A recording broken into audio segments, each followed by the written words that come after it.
Hello et bienvenue dans le podcast Astrophile of Coaching. Je m'appelle Florence, coach et astrologue, passionnée par les symboles du zodiaque depuis plus de 20 ans.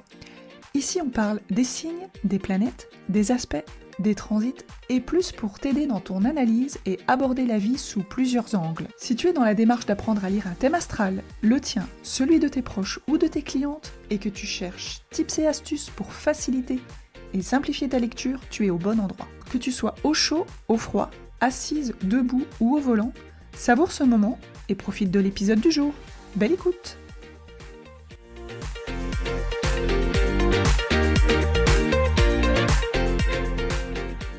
Jupiter qui entre en Lion à partir du 30 juin 2026, tu en as peut-être déjà entendu parler, c'est le nouveau mouvement céleste qui arrive. Qu'est-ce que ça veut dire ? C'est ce que je te propose de découvrir dans cet épisode. J'ai changé le titre à la dernière minute. J'ai choisi de revenir à quelque chose de moins personnel, même si on va quand même parler de moi comme d'hab. À la base, je voulais l'appeler la face cachée de mon Jupiter en Lion. Pourquoi ma face cachée ? Parce que j'ai moi-même Jupiter en Lion dans mon thème natal. Je me suis dit, qui de mieux placé que moi pour en parler ? Pas pour te faire la leçon, mais parce que je l'incarne depuis que je suis née, avec ses lumières et ses ombres. Et c'est ça qui m'intéresse aujourd'hui, te montrer quelques faces, différentes faces, pas tout. Je te préviens quand même, le Lion, c'est bien plus que ce qu'on va explorer ensemble dans ces quelques minutes. Jupiter aussi. Nous sommes bien d'accord qu'il y a beaucoup plus à dire, mais je fais le choix d'un format court et de te parler de ce qui me semble le plus juste pour toi en ce moment. Et on va avancer en 3 temps. D'abord, on va parler des bases, le Lion, Jupiter, comment je lis ce signe avec ma méthode GEM. Ensuite, on regarde Jupiter dans ton thème natal, comment il fonctionne, ce qu'il te dit de toi quand il est en aspect. Et enfin, on va parler du transit de Jupiter en Lion finalement, qu'est-ce que ça veut dire pour tout le monde, et surtout de comment aller concrètement conquérir ta lumière dans les 12 prochains mois, avec juste 1 ou 2 petits conseils. C'est parti. Commençons avec les fondations. Qui est le Lion en suivant la méthode GEM ? Interpréter un signe avec la méthode GEM, c'est le regarder sous 3 dimensions, le genre, l'élément, le mode. Donc on va commencer avec le genre. Le Lion, c'est un signe yang, donc on est dans une énergie haute. En plus, Jupiter, c'est aussi, c'est la planète du Sagittaire, donc pour moi, c'est une planète de feu dans un signe de feu. Nous sommes donc dans une planète en joie, je t'en ai déjà parlé dans les épisodes précédents, je te réexplique pas. Mais donc, ce qu'il faut retenir avec ce genre yang, c'est une énergie haute, tournée vers l'extérieur, démonstrative, ouverte. Et dans son archétype, le Lion prend sa place, naturellement, sans s'excuser. C'est de la théorie, hein. Bien évidemment, je ne vais pas te demander de t'identifier parce que tu as le soleil en Lion. On est bien d'accord que c'est plus vaste que ça. À l'image du soleil qui brille au milieu de l'été, l'archétype du Lion, c'est ça. Tout tourne autour de lui. Je parle du soleil, mais du Lion. De la chaleur qu'il dégage. Et ce n'est pas de l'arrogance, c'est juste sa nature. On a besoin du soleil pour se réchauffer, ça nous fait du bien. Évidemment, quand il brûle trop fort, ça crame et là on n'en peut plus. Donc j'espère que tu as compris l'image. Ensuite, on va parler de l'élément, le E de la méthode GEM.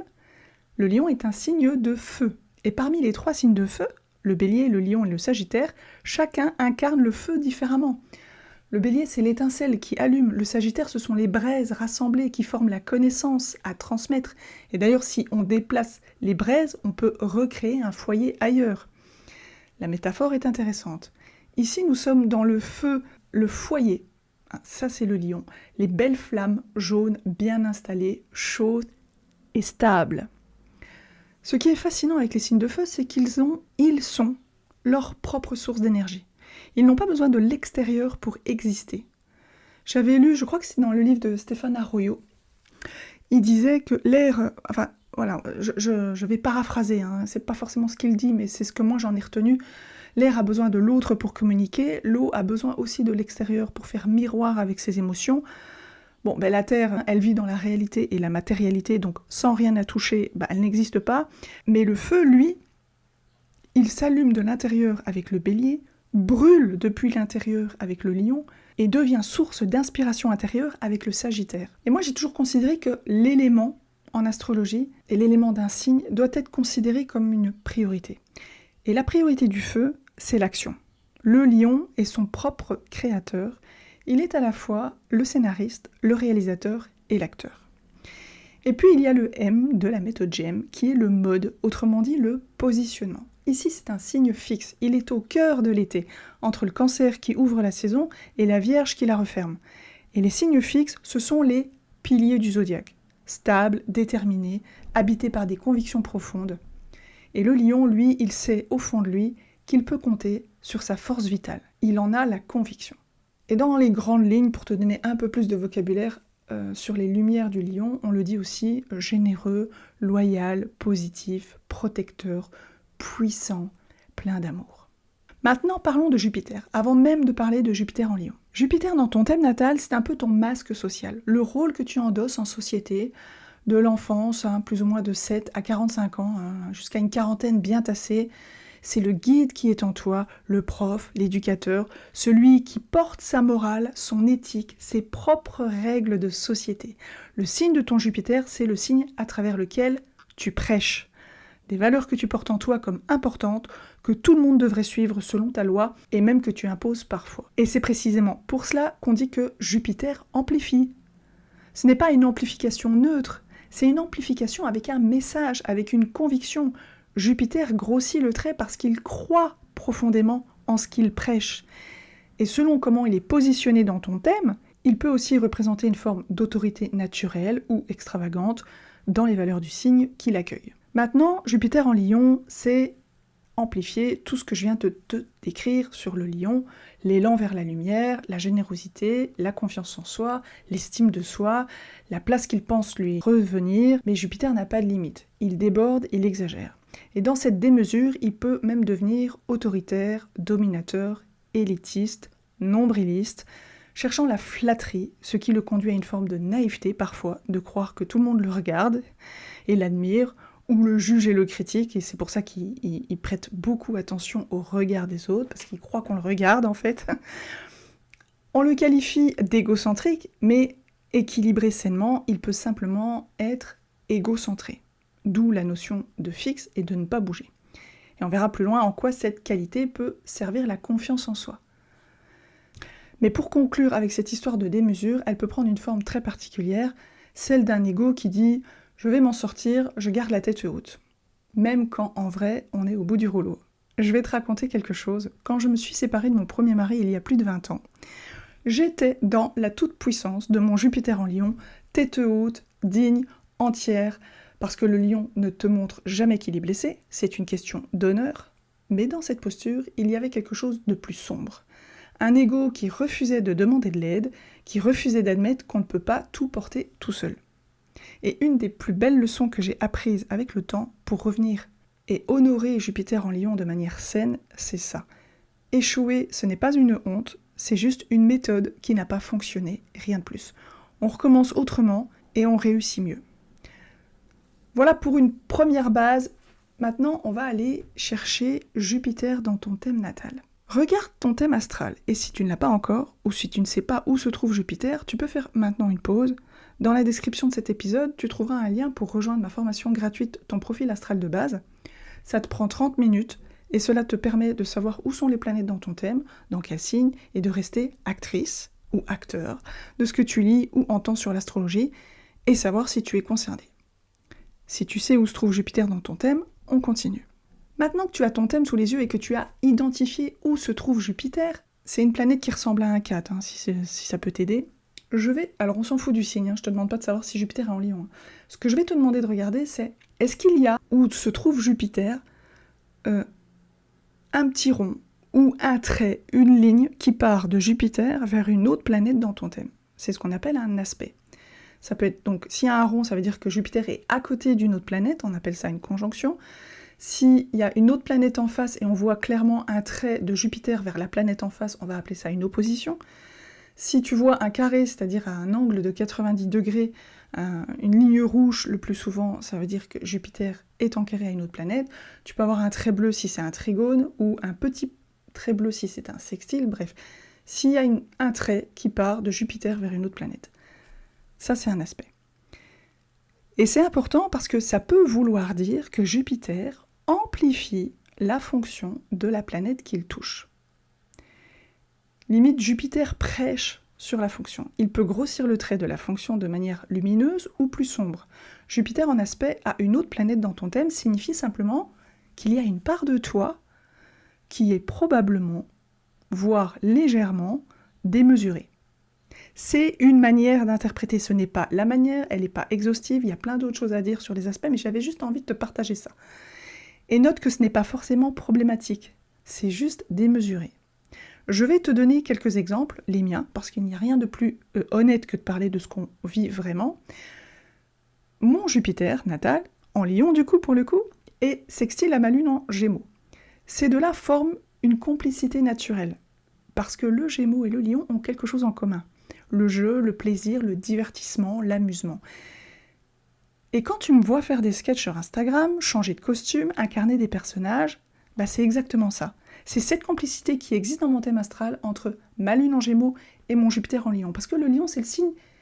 D'abord, le Gémeaux et le Lion, ce sont deux signes de comédie, mais le Lion, c'est le signe du théâtre, forcément. C'est celui qui n'a pas peur de se montrer, qui n'a pas peur d'être vu. Et donc, ma sensibilité de lune en Gémeaux à la comédie est accentuée par Jupiter en Lion. Ça, c'est un premier exemple d'interprétation pour comprendre. J'ai aussi Jupiter en carré à mon Mercure en Scorpion.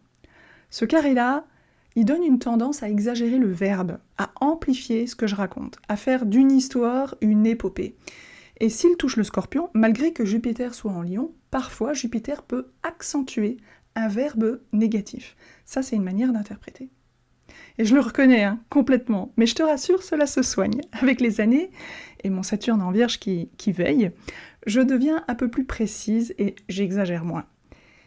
Et puis, il y a un dernier aspect dont je te parle moins souvent. Il s'agit de Jupiter en Lion en conjonction à ma Lilith, la fameuse lune noire. Alors, au passage, je précise que je ne suis absolument pas une spécialiste de cet élément astral, du tout. De ce que j'en comprends avec Lilith, il y a à la fois une fascination et une forme de répulsion qui se mélangent. En Lion, on peut déduire par exemple une attirance profonde pour la lumière, pour le rayonnement, le luxe, le prestige, la visibilité, des symboles Lion, à toi de les retrouver. Et en même temps, quelque chose qui résiste, qui refoule, peut-être qui juge, qui se sent peut-être indigne de cette lumière, etc. Ou qui se dit, une part de soi qui se dit, avec Lilith en Lion, t'as pas honte d'aller vers ça, comme une forme de dégoût lié aux ombres du signe. Alors, voilà, je sais pas si c'est clair, mais ça peut être ça. Et un truc que tu ne sais pas sur moi, sauf si tu es une cliente intime à qui j'en ai déjà parlé dans mes coachings de groupe 1 ou 2 fois, et là je vais faire une petite révélation de ma Lilith, de ce que je pense qui vient de ma Lilith noire accentuée par Jupiter, mais qui est cachée parce que ça se passe en maison 8, je suis probablement l'une des plus grandes narcissiques cachées que tu ne rencontreras jamais. Mes collègues l'avaient déjà remarqué autrefois dans une ancienne vie de salariat, quand on prenait le café ensemble. Si je voyais mon reflet dans la fenêtre en face, je regardais mon reflet plutôt que d'écouter la personne qui me parlait. Et on avait pris l'habitude du coup que je me mette dos à la fenêtre, parce que c'était inconscient et je m'en rendais même pas compte sur le moment, mais pour être sûr que je sois en phase avec la personne, je dis attends, on va mettre le miroir derrière soi, parce que sinon je sais que c'est pas toi que je vais regarder. Donc on en rit, mais voilà. Et aujourd'hui, je fais des vidéos depuis 2018, je me regarde, je m'analyse, j'observe ce que je reflète, et ça c'est mon Jupiter en Lion, conjoint à Lilith, logé en maison 8, la maison des ombres, des profondeurs, de tout ce qu'on ne montre pas facilement, une forme de combat permanent entre l'ombre et la lumière, vouloir rayonner, et ne pas peut-être se sentir tout à fait légitime de le faire, mais on le fait quand même. Et c'est précisément pour ça que je peux me permettre de t'en parler, parce que je le vis de l'intérieur. Donc c'est intéressant d'aller explorer les aspects de Jupiter dans son thème. Je te laisserai découvrir cela de ton côté. On va terminer avec une troisième partie, c'est ce qu'on appelle le transit planétaire. Le fait que Jupiter transite le Lion pendant 1 an, du 30 juin jusqu'en juillet 2027, il va traverser 1 ou 2, voire 3 peut-être maisons astrologiques où se trouve le Lion dans ton thème astral. Identifier le ou les secteurs de vie va te permettre d'identifier dans quel domaine tu es appelé à tirer des enseignements de Jupiter en Lion dans les 12 prochains mois. Donc à moins que la cuspide de la maison soit à 0 degré du Lion, il faut que tu comprennes que le début du passage de Jupiter va se produire probablement à la fin d'une maison qui a commencé en Cancer, ou peut-être même en Gémeaux, si tu as ce qu'on appelle le Cancer intercepté. Un signe intercepté, c'est quand aucune maison commence dans ce signe. Et moi, c'est justement mon exemple. Il se trouve que j'ai moi-même le Lion intercepté en maison 8. Donc ma maison 8 commence à la fin du Cancer et elle traverse tout le Lion et elle se termine en Vierge. Donc il n'y a pas de maison qui commence en Lion. Mais il est quand même dans la maison 8. C'est un peu technique, mais c'est quand même bien que je pose ça là pour que tu comprennes. Ce qu'il faut que tu retiennes, en transit, Jupiter, c'est l'enseignant, le mentor, celui qui encourage, qui guide, qui rassemble, mais aussi celui qui peut t'emmener vers la demi-mesure si tu ne fais pas attention. Alors, une chose que j'ai pas pensé, voilà, je le pose là, mais je vais pas prendre de temps là-dessus, évidemment, c'est celui qui peut aussi te permettre de voyager, qui peut te mettre en lien avec la justice, de façon positive ou négative, en lien avec l'administration, en lien avec la loi, en lien peut-être avec un médecin ou un avocat, voilà, parce que Jupiter, c'est une grosse autorité qui peut concerner beaucoup de monde. Donc ça peut être les voyages, ça peut être les enseignements, les profs, les juristes, etc. Dans les faits concrets. Je dis pas que ça va forcément se produire, ça dépend, mais ce sont des symboles. Moi, ce que je veux que tu retiennes, c'est en Lion spécifiquement, Jupiter, il va te demander plein de choses, mais ici, je te demande de n'en retenir qu'une. C'est d'aller conquérir ta lumière. Et je voudrais qu'on parle concrètement de ce que ça veut dire. Parce que conquérir sa lumière, c'est joli, mais comment on fait ça dans la vraie vie? Quand je parle d'aller conquérir sa lumière, c'est surtout d'aller ancrer sa posture aussi, quelque part, pour gagner en confiance en soi et pour peut-être être reconnu. Il faut d'abord se reconnaître soi, et ça peut être dans la posture. Premier truc, et je parle de posture physique, se redresser. Épaule droite, se tenir sur ses deux jambes, regarder les gens dans les yeux, pas les fixer pendant 2 heures non plus, hein, on est d'accord, mais oser se tenir droit, faire face à ce qui se présente en face de nous. Oser regarder. Ça, c'est la posture d'un signe fixe. C'est la posture du lion, et tu seras surprise de l'effet que ça a sur les autres, mais sur toi aussi. Le corps envoie un signal au cerveau. Quand tu te tiens droite, comme quelqu'un qui a confiance en soi, quelque chose se met en place à l'intérieur. Et par extension, des fois, ça bouge aussi à l'extérieur. Deuxième truc, une liste. Si tu ne l'as jamais fait, je t'encourage vraiment à le faire. Tu peux la faire dans ta tête si tu veux, mais prends le temps de t'arrêter là-dessus. Où tu vas lister 5 choses que tu aimes en toi. Même 10, 20, 50 si tu arrives, et bien plus. Des choses que tu aimes dans ton physique, dans ta personnalité, des choses dont tu es fier, des accomplissements qui méritent quelque part presque qu'on t'applaudisse. Parce que si tu ne t'applaudis pas toi-même en premier, qui le fera? Il est question ici de se valoriser. Le lion, c'est un signe qui est normalement dans son archétype capable de se valoriser, et il est aussi capable de valoriser ce qui se trouve autour de lui. S'il trouve quelque chose de beau, il va le dire, et c'est sincère. S'il trouve quelque chose de moche, il le dira aussi. Si, voilà, il va mettre en lumière sa personnalité, mais il peut aussi mettre en lumière sa maison, sa voiture, son chien, ce que tu veux, son œuvre. C'est important pour lui. Mais voilà, il est aussi capable de te valoriser s'il reconnaît quelque chose de beau qui est en toi. Mais après, voilà, si tu n'as pas ça en toi de nature, c'est vraiment important que tu le développes en toi, que tu développes cette façon de te complimenter, de te valoriser, de te reconnaître, de reconnaître les autres. Voilà, je sais pas quoi dire de plus, mais pour moi c'est super important et ça permet de gagner en confiance en soi en fait. Voilà, ce que je voulais vraiment dire, c'est si tu ne t'applaudis pas toi-même en premier, personne ne le fera. Et même si personne ne le fait, on s'en fout en fait, vraiment. Moi je vais m'applaudir pour cet épisode, même s'il n'y a que 3 personnes qui l'écoutent. Ce qui compte, c'est d'être fier de ce qu'on fait, parce que ça anime quelque chose de l'intérieur.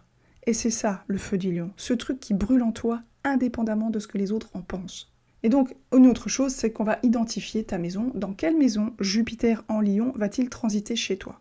Parce que c'est là précisément que tu dois aller chercher ta lumière et ton pouvoir créateur dans les 12 prochains mois. Donc moi j'ai une vidéo sur le lion en maison pour t'aider si tu veux te repérer. Le lien sera mis dans la description si tu veux aller creuser.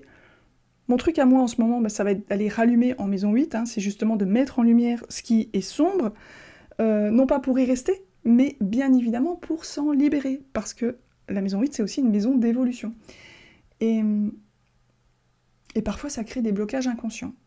Donc la maison 8, quoi qu'on en dise, en analogie avec le Scorpion, c'est aussi une maison de passion. Et moi, c'est ce que j'ai envie d'aller reconquérir, la lumière de ma passion que j'ai justement pour l'astrologie.